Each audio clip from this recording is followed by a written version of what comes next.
ఇంకొకటి మనం ఏం ధరించుకోవాలి అంటే కనుక ఆయన సర్వాంగ కవచాన్ని మనం ధరించుకోవాలి. చూడండి, మీకు చూపిస్తాను. ఎఫెసీయులకు రాసినటువంటి పత్రిక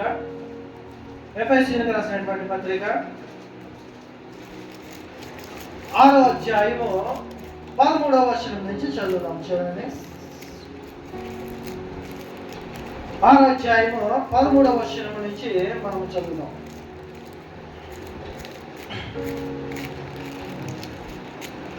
కొత్త నిబంధన నుంచి 176వ పేజీ.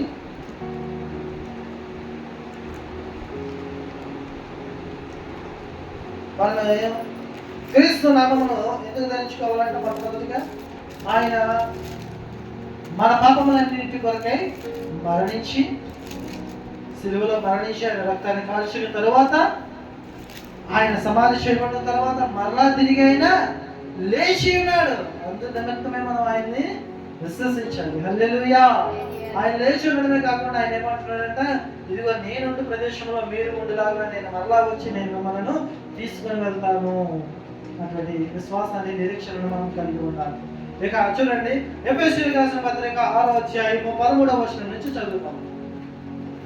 అందుచేతను మీరు ఆపద దినమందు వారిని ఎదిరించుటకు సమస్తమును నెరవేర్చిన వారై నిలవబడుటకు శక్తిమంతులగునట్లు దేవుడిచ్చు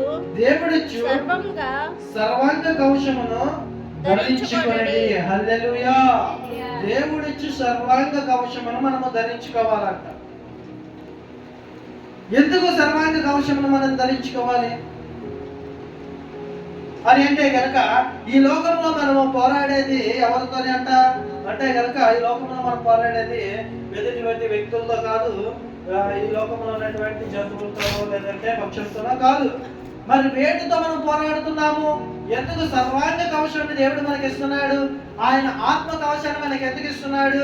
ఆయన ఆత్మను మనకి ఎందుకు ఇస్తున్నాడు అంటే కనుక, సర్వాంగ కవచం అంటే ఆయన ఆత్మ. అది వాక్యము కంటే బలమైనది. హల్లెలూయా.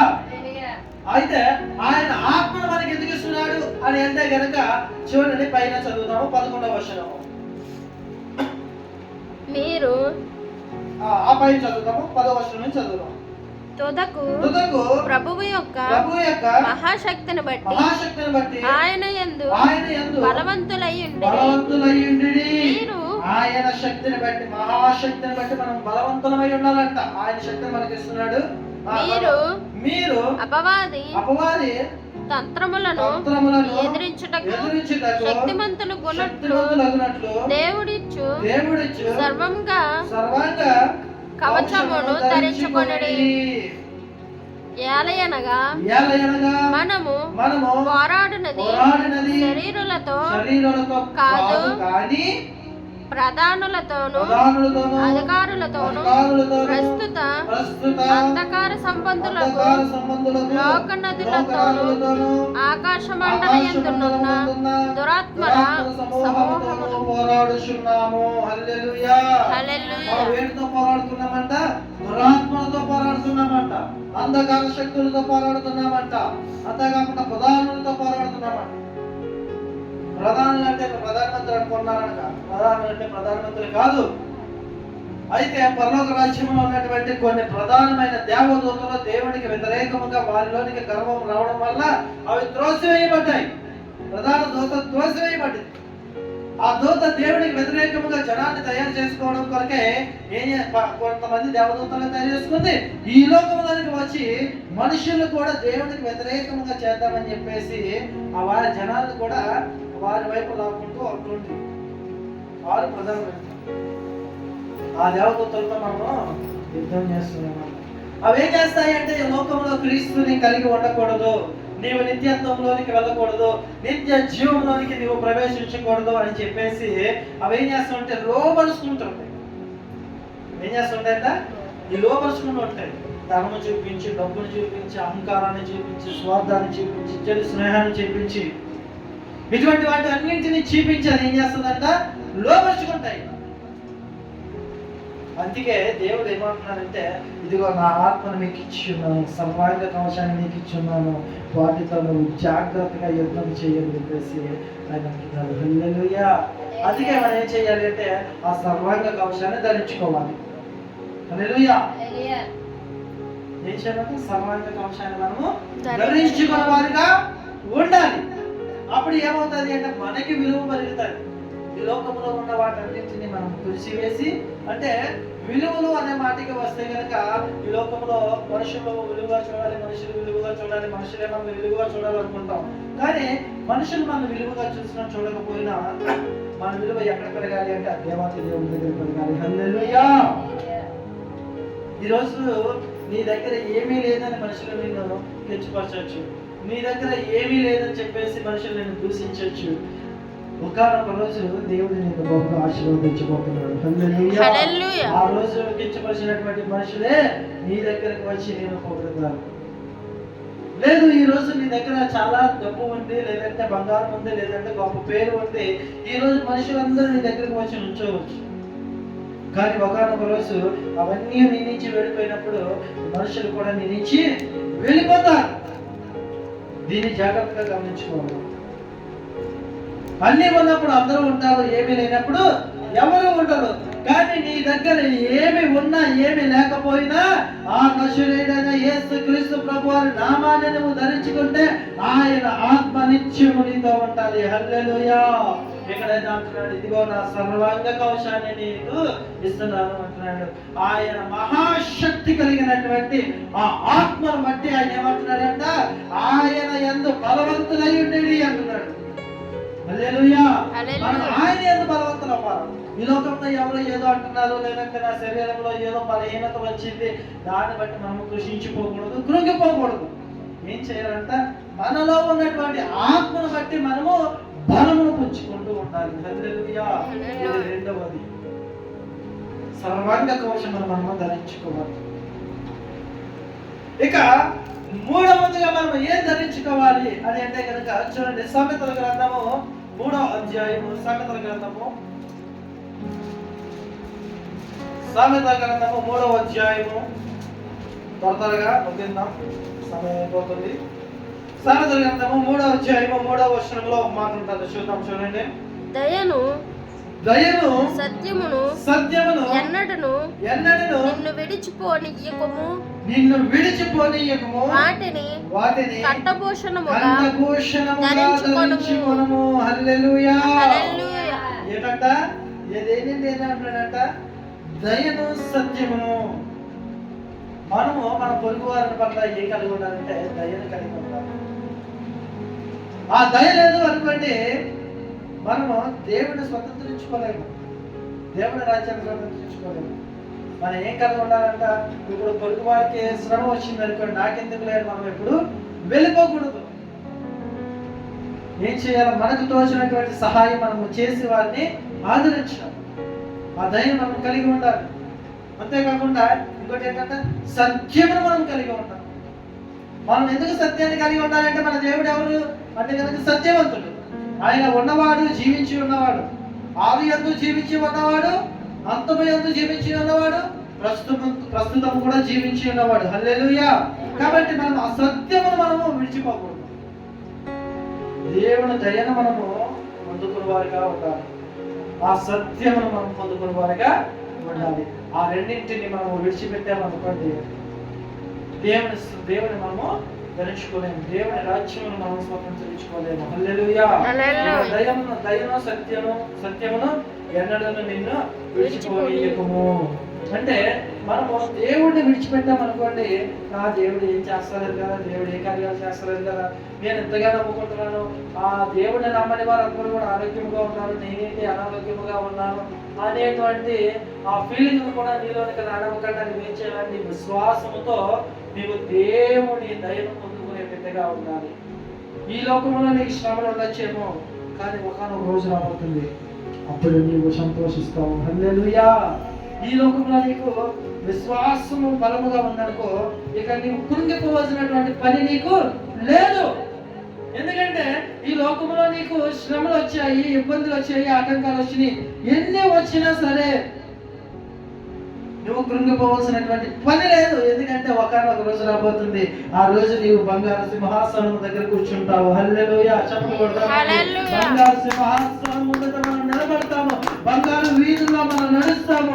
అంతేకాకుండా అక్కడ సంతోషం ఉంటది, అక్కడ దేవుని సన్నిధి ఉంటది, అక్కడ దేవుని కాంతి మాత్రమే ఉంటది. ఇక నీకు కష్టం ఉండదు, ఇక నీకు అక్కడ కన్నీరు ఉండదు, అక్కడ నీకు ఎటువంటి శరీర నొప్పులు కూడా ఉండవు. హల్లెలూయా. అటువంటి రాజ్యంలో మనం తీసుకెళ్ళబోతున్నాడు.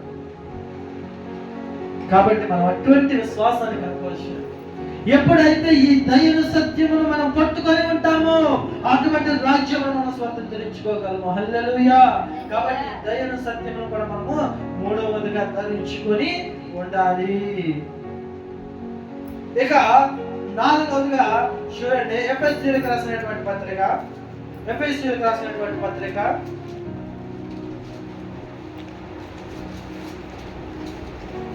యేసుక్రీస్తు నామాన్ని ధరించుకోవాలి.